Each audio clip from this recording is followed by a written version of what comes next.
Hi guys, எல்லாருக்கும் வணக்கம். இன்னைக்கு நம்ம என்ன பார்க்க போறோம்னா UiPathல இருக்கிற ரைட் ரேஞ்ச் ஆக்டிவிட்டி பத்தி பார்க்க போறோம். அதே போல ஆல்ரெடி நம்ம அப்பண்ட் ரேஞ்ச் ஆக்டிவிட்டி பத்தி நான் போட்டிருப்போம். இதோட டிஃபரன்ஸ் என்னன்றதையும் நம்ம அதோட ப்ராப்பர்ட்டிஸ் என்ன சேஞ்ச் ஆகுது ரெண்டுத்துக்கும் அப்படின்றத நம்ம ஒரு குயிக்கா அதுவும் பார்த்துடலாம். வாங்க ஃபர்ஸ்ட் நம்ம எப்பயும் போல டாக்குமெண்டேஷன்ல போய் பார்த்துடலாம். ஓகே கைஸ், நம்ம இப்போ அபிஷியல் UiPath ரைட் ரேஞ்ச் ஆக்டிவிட்டியோட டாக்குமெண்டேஷன் வந்தாச்சு. இங்க பாத்தீங்கன்னா இதோட டெஃபினிஷன் சொல்லியிருக்காங்க. என்னன்னா, இப்போ இது ஒரு டேட்டா டேபிள்ல இருந்து வேல்யூ எடுத்து நமக்கு எங்க குறிப்பிடுறோமோ அந்த சீட்ல எந்த ஸ்டார்டிங் செல்ல வேணுமோ அங்க போயிட்டு ரைட் பண்ணும் அப்படின்னு சொல்றாங்க. சப்போஸ் நீங்க அந்த ஸ்டார்டிங் செல்லு மென்ஷனே பண்ணாமலும் இருக்கலாம். பை டிஃபால்ட் என்ன இருக்கும்னா A1 செல் தான் இருக்கும் அப்படின்னு சொல்றாங்க. ஓகேங்களா? சரி, இப்போ இன்னொன்னு என்னன்னா, நீங்க கொடுக்குறீங்க இல்லையா டெஸ்டினி எங்க போயிட்டு ரைட் ஆகணும்ட்டு, அந்த எக்ஸல் சீட்ல அந்த சீட்டே இல்லாம இருந்துச்சுன்னா அதுவாவே நீங்க கொடுத்துருக்க நேம்ல கிரியேட் பண்ணிக்கிறோம் அப்படின்னு சொல்றாங்க. இது ஒண்ணு. செகண்ட், அடுத்தது என்னன்னா, இப்போ நீங்க ஒரு என்ன சொல்றது A1 to Z6 வரைக்கும் இருக்குன்னு நினைச்சோம் சில டேட்டா. ஓகேங்களா? ஆனா உங்களுக்கு ரைட் பண்ண வேண்டிய டேட்டாஸ் A1 to D6 வரைக்கும் ரைட் ஆகணும் அப்படின்னா அது ஆல்ரெடி இருக்கிற டேட்டாவை அழிச்சிட்டு ஓவர் ரைட் பண்ணிரும் அப்படின்றத சொல்றாங்க. அதே போல இது ரொம்ப முக்கியமா டக்குன்னு இமிடியேட்டா சேவ் ஆயிரும் அப்படின்னு சொல்றாங்க.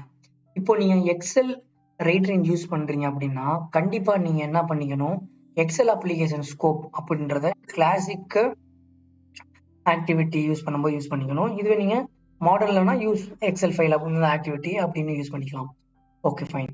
இப்போ நம்ம என்ன பண்ணலாம், டெஃபினிஷன் பார்த்தாச்சு. இப்போ நெக்ஸ்ட் நம்ம என்ன பார்க்கணும்னா இதோட இன்புட் ப்ராப்பர்ட்டிஸ் என்ன பார்த்தலாம் குயிக்காவேமா. ஃபர்ஸ்ட் இன்புட் நமக்கு என்ன இருக்கு, ஆல்ரெடி சொன்ன மாதிரி டேட்டா டேபிள் தான் கொடுக்கணும். ஓகேங்களா? நெக்ஸ்ட் என்ன கொடுக்கணும், நம்ம டெஸ்டினேஷன் எங்க போயிட்டு சேவ் ஆகணும், எந்த ஷீட்ல அப்படின்றத நம்ம கொடுக்கணும். அது கூட ஸ்ட்ரிங் வேரியபிளா இருக்குன்னு சொல்லிட்டாங்க. அதே போல எந்த இடத்துல இருந்து நம்ம அந்த ரைட் ஆகணும் அப்படின்ற செல்லே நம்ம இந்த ஆக்டிவிட்டியில நம்ம குறிப்பிடலாம். ஓகேங்களா? அதே போல ஆப்ஷன் என்னன்னா, ஆப்ஷன்ஸ் என்ன சொல்றாங்கன்னா, இப்போ நம்ம ரைட் பண்றப்போ நம்ம ரீட் பண்ணோம் இல்லையா ஒரு இடத்துல இருந்து, அப்போ ரீட் பண்றப்போ ஹெட்டரோட நம்ம ரீட் பண்றதுக்கு ஆப்ஷன் இருக்கு. அந்த ரீட் பண்ணும்போது நமக்கு ஹெட்டரோட தான் உங்களுக்கு ரைட் பண்ணுமா இல்லை ஹெட்டர் இல்லாம ரைட் பண்ணுமா அப்படின்றத நம்ம இங்க கொடுக்கலாம். டிஃபால்ட்டா இது நாட் செலக்டடா தான் இருக்கும். ஓகே, இப்போ நம்ம என்ன பண்ணலாம், ஆக்டிவிட்டி போயிடலாம். ஆக்டிவிட்டியில பாத்தீங்கன்னா எக்ஸல் அப்ளிகேஷன் ஸ்கோப் பத்தி ஆல்ரெடி உங்களுக்கு சொல்லியிருப்பேன். அந்த வீடியோ லிங்க் நான் உங்களுக்கு கொடுத்துறேன். நீங்க அங்க பாத்தீங்கன்னா எல்லா ப்ராப்பர்ட்டிஸும் உங்களுக்கு தெளிவா நான் சொல்லியிருப்பேன். அதே போல ரீட் ரேஞ்சோடதும். ஓகே, இப்போ ரைட் ரேஞ்ச். அந்த ரைட் ரேஞ்ச் எங்க இருந்து எடுப்போம்னா, அதே போல ஆக்டிவிட்டி அப்படின்ற ஒரு டேப்ல அந்த பேனல்ல போயிட்டு நம்ம என்ன பண்ணணும், ரைட் ரேஞ்ச் அப்படின்னு போட்டா போதும். நமக்கு ஒர்க்புக்கு கீழே ரைட் ரேஞ்ச் ஒர்க்புக்னு ஒரு ஆக்டிவிட்டி இருக்கு. அதே போல கிளாசிக் ஆப் இன்டிகிரேஷன் எக்ஸல் அதுக்கு கீழே ஒரு ரைட் ரேஞ்ச் இருக்கு. நீங்க எப்போ கிளாசிக்ல இந்த எக்ஸல் அப்ளிகேஷனுக்குள்ள நமக்கு வேணுமோ அப்போ நம்ம தாராளமா நம்ம ரைட் ரேஞ்ச் யூஸ் பண்ணிக்கலாம். சப்போஸ் இன்கேஸ் உங்களுக்கு அந்த எக்ஸல் அப்ளிகேஷன் ஸ்கோப் இல்லைன்னா நீங்க அந்த ரைட் ரேஞ்ச் ஒர்க்புக் யூஸ் பண்ணலாம். அது நான் உங்களுக்கு காட்டுறேன் கூடிய ஒரு கொஞ்ச நேரத்துல. ஓகே, இதை பத்தி நம்ம பேசியாச்சு. இதை பத்தி நம்ம ஆல்ரெடி வீடியோ போட்டிருக்கோம். நீங்க அங்க பாருங்க, உங்களுக்கு தெளிவா புரியும். பட் இருந்தாலும் இந்த வீடியோக்காக நம்ம ஜஸ்ட் என்ன பண்ணிருக்கேன் இதை வச்சு அப்படின்னு பார்த்துடலாம். இந்த எக்ஸல் அப்ளிகேஷன் மூலமா நம்ம என்ன பண்றோம்னா டெக்ஸ்ட் அப்படின்ற ஒரு எக்ஸலை நான் இன்புட்டா கொடுத்துருக்கேன். அப்புறம் என்ன பண்ணிருக்கேன், ஜஸ்ட் சிம்பிள் தான். இப்போ நம்ம டெக்ஸ்ட்ன்ற எக்ஸல் ஓப்பன் பண்ணிக்கலாம். அப்போ உங்களுக்கு தெளிவா புரியும். இந்த டெக்ஸ்ட் டாட் எக்ஸ்எல்எக்ஸ் தான் இங்க நான் இன்புட்டா கொடுத்துருக்கேன் ஃபர்ஸ்ட். நெக்ஸ்ட் என்ன பண்ணிருக்கேன் பாருங்க, டெஸ்ட் அப்படின்ற நம்ம என்ன பண்ணிக்கலாம், ரீட் பண்ணிக்கலாம். ஓகேவா? ஒரு நிமிஷம் நம்ம என்ன பண்ண குயிக்கா டெஸ்ட் அப்படின்றத நான் ரீட் பண்ணிடுறேன். இங்க என்னது, நீங்க குறிப்பிட்ட ரேஞ்ச் வேணும்னா A1 to A6 அப்படின்றது நீங்க ரீட் பண்ணிக்கலாம். இல்லை என்டையர் ஷீட் கூட வேணும்னா ஜஸ்ட் வந்து டபுள் கொட்டேஷன் போட்டா போதும், இல்லைன்னா பிளாங்க் விட்டாலும் போதும். நீங்க இப்போ ரீட் பண்ணிட்டு இதை வந்து நம்ம ரீட் பண்றது நமக்கு என்ன அவுட்புட் டைப்பா வரும், நமக்கு டேட்டா டேபிள் டைப்பா வரும். அதை DT1 அப்படின்றதுல வந்து நான் ஸ்டோர் பண்ணியிருக்கேன். இங்க பாத்தீங்கன்னா தெரியும், DT1ன்றது நமக்கு டேட்டா டேபிள் வேரியபிள் டைப்பா இருக்கும். நெக்ஸ்ட் வந்து என்ன பண்ண ரைட் பண்றேன். எங்க ரைட் பண்றேன், இதே டெக்ஸ்ட் ஒரு புக்ல நான் என்ன பண்ணிடுறேன்னா, இங்க பாருங்க இதோட ப்ராப்பர்ட்டிஸ் ஷீட் நேம். எனக்கு இந்த எக்ஸெல்ல, அதாவது டெக்ஸ்ட் அப்படின்ற எக்ஸெல்ல எனக்கு வந்து ஷீட் நேம் கிளாஸ் அப்படின்னு ஒன்று இருக்கு. அதுல வந்து P1 அப்படின்ற செல்லில் தான் எனக்கு ஸ்டார்ட் ஆகணும். அங்க அந்த டெஸ்ட் அப்படின்ற ஒரு ஷீட்ல என்ன இருந்தாலும் பரவாயில்ல, அதை அப்படியே ரீட் பண்ணிட்டு எனக்கு என்ன பண்ணா P1 அப்படின்ற இடத்துல இருந்து எனக்கு அங்க போயிட்டு ரைட் ஆகும்னு சொல்றேன். அதே போல இன்புட் டேட்டா டேபிள் நம்ம நீங்க ரீட் பண்ணிருப்போம் இல்லையா, அதோட டேட்டா டேபிள் வந்து என்னது D1. ஓகேங்களா. இப்போ வந்து நான் ஹெட்டரை வந்து அன்செக் பண்ணிருக்கோம் டிஃபால்ட்டா. அதை நம்ம செக் பண்ண என்ன இருக்கும், செக் பண்ணாம இருக்காங்க அப்படின்றத நம்ம பார்த்துடலாம். ஓகே, இப்போ நம்ம என்ன பண்ணிடலாம், இந்த கிளாஸ் ஏ இருக்கா அப்படின்றத ஒரு நீங்களும் பார்த்துருங்க.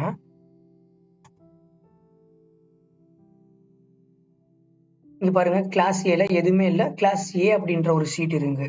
இப்போ அந்த டெஸ்க்ல என்னென்ன இருக்கோ அது எல்லாமே எனக்கு P1ல போயிட்டு, இங்க பாருங்க P1 நான் மினிமைஸ் பண்றேன். P1 இங்க வந்து எதுவுமே இல்லை. இப்போ இங்க போயிட்டு டைப் ஆகும், ரைட் ஆகும் பாருங்களேன். ஓகே ஃபைன், இப்போ நான் ரன் பண்றேன் குயிக்கா.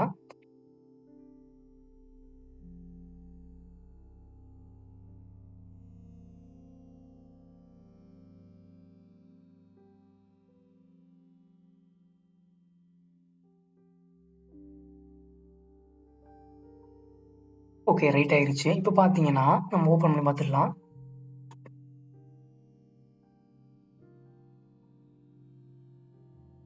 ஓ, கிளாஸ் ஏல A1 இருக்கா, எதுவுமே இல்லை. ஆனா இங்க பாத்தீங்கன்னா P1ல இருந்து வந்திருக்கு. நல்லா இங்க கவனிச்சீங்கன்னா தெரியும், நம்ம ரீட் பண்றது எல்லாமே தான்.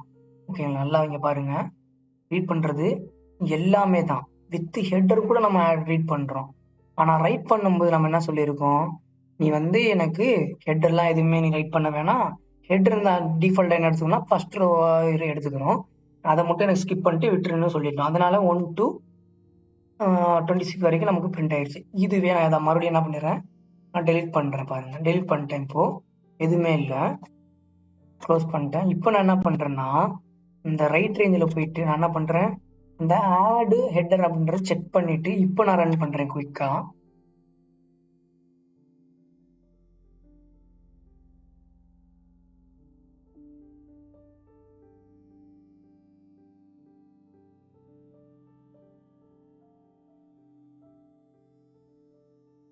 இப்போ டக்குன்னு பார்த்துடலாமா, இப்போ என்ன இருக்கு நமக்கு,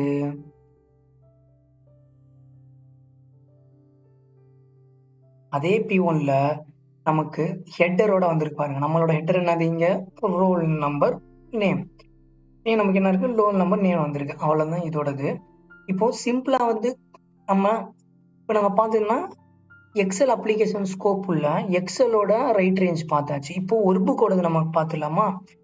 ஜஸ்ட் வந்து இது பார்க்குற முன்னாடி டிஃப்ரென்ஸ்னு சொன்னேன் பாத்தீங்களா, பார்த்துடலாம். அது ரைட் ரேஞ்சுக்கும் அப்பன் ரேஞ்சுக்கு என்ன டிஃப்ரென்ஸ், ஒண்ணுமே இல்லை, ரெண்டு ஃபீல்டு எக்ஸ்ட்ராவா நமக்கு இருக்கு. ஓகேங்களா, இன்புட். அது என்னன்னா, இங்க நல்லா கவனிங்க, இங்க ஸ்டார்டிங் செல்லுன்னு இருக்கும், அதே போல நமக்கு என்ன இருக்கும், ஆட் ஹெட்டர்ஸ்னு இருக்கும். ஸோ நம்மளால இந்த ரைட் ரேஞ்ச் மூலமா எந்த இடத்துல வேணா நம்மளால ரைட் பண்ண முடியும். அதே போல இதுல பண்ணும்போது கவனமா நம்ம நோட் பண்ண வேண்டியது என்னன்னா, நம்ம கொடுக்குற இடம் வந்து என்ன வேணா வேல்யூஸ் அங்க இருக்கலாம், அது வந்து ஓவர் ரைட் பண்ணிரும். ஆனா இதுவே அப்பன் ரேஞ்சில் பாத்தீங்கன்னா நமக்கு சிம்பிளா அப்பன் ரேஞ்சில் நமக்கு டேட்டா டேபிள் தான் இருக்கும், ஷீட் நேம் தான் இருக்குது. சிம்பிளா சொல்லணும்னா இங்க எந்த ஸ்டார்டிங் செல்லுன்னு அப்படிலாம் இருக்காது, நமக்கு கீழே போயிட்டு லாஸ்டா இருக்கிற ரோல போயிட்டு நமக்கு அப்பண்ட் ஆயிரும். அதே போல இங்க நமக்கு ஆட் என்ட்ரஸ் அப்படின்றது அந்த கதையே இல்லை. ஓகேங்களா, அங்க அங்க என்ன இருக்கும், இந்த ரைட் ரேஞ்சில் ஸ்டார்டிங் செல்லில் இருக்கும். ஆட்ரஸ் வேணா நம்ம எனேபிள் பண்ணிக்கலாம், டிசேபிள் பண்ணிக்கலாம். ஆனால் அப்பண்ட் ரேஞ்சில் அந்த 2 ஆப்ஷன் இல்லை, ரிமைனிங் சேம் தான். Okay fine. இப்போ உங்களுக்கு டிஃப்ரென்ஸ் புரிஞ்சு போச்சு. இப்போ ஒரு புக்கில் இருக்கிற ரைட் ரேஞ்சு. இப்போ இங்கே பார்த்தீங்கன்னா எக்ஸல் அப்ளிகேஷன்லேயே ஒரே ஒரு எக்ஸலில் தான் என்னால் வந்து என்ன பண்ண முடியும், ரீட் பண்ணிக்க முடியும். இந்த ஒரு புக் வச்சு தான் நம்ம ரீட் பண்ணுறோம், இந்த ஒரு புக்கில் தான் நம்ம ரைட் பண்ண முடியும். பட் இதுவே நான் வந்து ஒரு 10 எக்ஸல் சாரி என்ன சொல்கிறேன், ரைட் ரேஞ்ச் ஒரு புக் நான் யூஸ் பண்ணுறேன்னா எனக்கு நான் ரீட் பண்ண இந்த DT1 நம்மளால என்ன பண்ணிக்கலாம், எக்ஸாம்பிளுக்கு சொல்கிறேன். நம்ம என்ன பண்ணிக்கலாம், இங்கே வந்து test1 ஒரு புக்கில் scene1 போயிட்டு டேட்டா டேபிள் ஃபார் எக்ஸாம்பிள் நான் என்ன சொல்கிறேன் பாருங்க, எக்ஸாம்பிள் காட்டுறேன். இப்போ நான் என்ன பண்ணிடுறேன், இது எல்லாமே ஒன்று மட்டும் நான் எல்லாம் டெலிட் பண்ணிடுறேன். இப்போ பார்த்தீங்கன்னா இப்போ நான் என்ன பண்ணுறேன், test2 அப்படின்னு ஒன்று கிளிக் பண்ணுறேன். test1 நம்ம கொடுத்துக்கிறேன். அந்த test1ல போயிட்டு நமக்கு எந்த சீட்டும் இல்லை. இப்போ இங்கே பாருங்களேன், இப்போ இது ஓப்பன் பண்ணிடலாம் டக்குன்னு.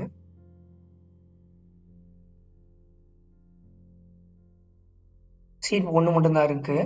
இப்போ என்ன பண்ணிடுறேன், சீட் 1 மட்டும் தானே இருக்கு நமக்கு. இப்போ நான் என்ன பண்ண, ஓப்பன் கொடுத்து இங்கே உள்ள கொண்டு வந்துட்டேன். இப்போ நான் சீட் 2ல போயிட்டு நான் ரைட் பண்ண நினைக்கிறேன். நம்ம ஆல்ரெடி நம்ம டாக்குமெண்டேஷன் பார்த்துருப்போம். டிடி இங்கே என்ன பண்ணியிருக்கேன், இதை வந்து ஸ்கோப் வந்து நான் இன்க்ரீஸ் பண்ணிக்கிறேன். ஸ்கோப் வந்து 2ல இருக்கா, நான் வந்து ஃபுல் என்டையரா வந்து நான் கொடுத்துக்கிறேன். அப்போ என்ன ஆகும், நமக்கு இங்கே நம்ம யூஸ் பண்ண முடியும் DT1. ஓகேங்களா. ஸோ இப்போ நான் பாருங்களேன், இதெல்லாம் மினிமைஸ் பண்ணிடலாம். இதே வந்து நான் கமெண்ட் பண்ணிக்கிறேன். கமெண்ட் பண்ணியாச்சு. இப்போ நான் என்ன பண்றேன், இந்த டெக்ஸ்ட் அப்படின்ற எக்ஸல் சீட்டில் இருக்கிற டெஸ்ன்ற சீட்டை ரீட் பண்ணிட்டு அதுல என்ன இருக்கோ அதை வந்து test1 அப்படின்ற வேற ஒரு ஒர்க் புக்ல என்னால நம்ம ரைட் பண்ணிக்க முடியும். அது C2 அப்படின்ற ஒரு எக்ஸல் சீட்டே இல்லை. ஸோ எனக்கு வந்து C2 அப்படின்றத நீயே வந்து கிரியேட் பண்ணிக்கணும் அப்படின்னு நான் சொல்லிட்டேன். அந்த ஆப்ஷன் இங்கே ஆட்டோமேட்டிக் நடக்கும் நீங்கள் கொடுத்தாலே. இல்லைன்னா அந்த சீட்டே இல்லைன்னா இதுவாக கிரியேட் பண்ணிக்கணும். நமக்கு DT1 அப்படின்ற இன்புட் கொடுத்தாச்சு. ஸோ DT1ல நம்ம இங்கே ரீட் பண்ண டேட்டா எல்லாமே நமக்கு C2ல போயிட்டு நமக்கு ரைட் ஆகும். ஓகேங்களா. இப்போ நான் ரன் பண்ணுறேன் பாருங்களேன்.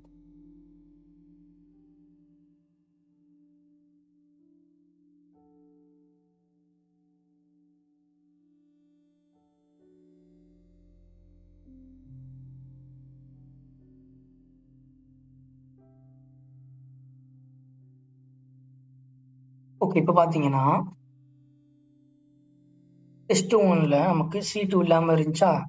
இப்போ பாருங்க என்ன இருக்குன்னா, C2ல வந்து ஒரு C2ன்ற ஃபர்ஸ்ட் கிரியேட் பண்ணிட்டு அதுக்குள்ள வந்து நமக்கு என்ன இருக்கும், நம்ம டேட்டா ரைட் ஆயிருக்கும். ஏன் வந்து ஹெட்டர் வரல அப்படின்னா, நம்ம ஆல்ரெடி சொன்ன மாதிரி தான் இங்கேயும் டிஃபால்ட்டா அன்செக் ஆயிருக்கும். வேணா நீங்க செக் பண்ணிக்கலாம். ஓகேங்களா. அதே போல எந்த செல்லுல இருந்து ரைட் ஆகணுமோ நீங்க கொடுத்துக்கலாம் தாராளமா. ஓகேங்களா. சரிப்பா, இதெல்லாம் புரிஞ்சுப்பா. இப்போ அதே போல உங்களுக்கு அப்பண்ட் ரேஞ்சு நான் புரிஞ்சுப்பா. இப்போ நம்ம என்ன பண்ணலாம், நெக்ஸ்ட் பில்டு டேட்டா டேபிள் அப்படின்றத என்னன்னு அடுத்த வீடியோல நம்ம பார்க்கலாம். தொடர்ச்சியா பாருங்க. Okay guys, thank you. நம்மளோட சேனலை ஃபாலோ பண்ணுங்க, லைக் பண்ணுங்க, ஷேர் பண்ணுங்க, சப்ஸ்கிரைப் பண்ணிக்கோங்க. ஓகேங்களா. தேங்க்யூ.